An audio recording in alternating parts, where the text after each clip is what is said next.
रात का सन्नाटा था जब रिया ने पहली बार खिड़की से आती अजीब आवाजें सुनी। वह अपने पुराने घर में अकेली रहती थी, जहां उसकी दादी का निधन कुछ महीने पहले हुआ था।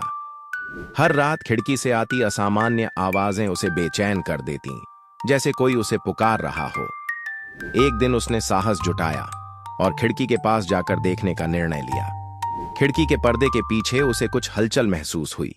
जब उसने पर्दा हटाया तो बाहर घना अंधेरा था, लेकिन तभी एक ठंडी हवा का झोंका उसके चेहरे पर लगा और खिड़की के कांच पर एक धुंधली आकृति उभर आई। वह आकृति उसकी दादी की थी, जो उसे कुछ बताना चाहती थी।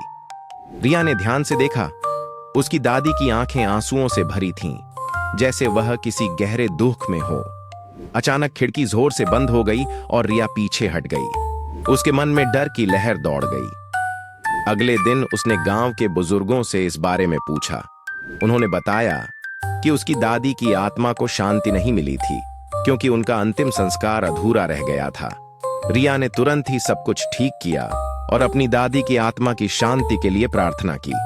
लेकिन उस रात खिड़की पर फिर से वही आवाजें गूंज उठीं, मानो कोई उसे फिर बुला रहा हो, और इस बार आवाज में एक गहरी पीड़ा थी।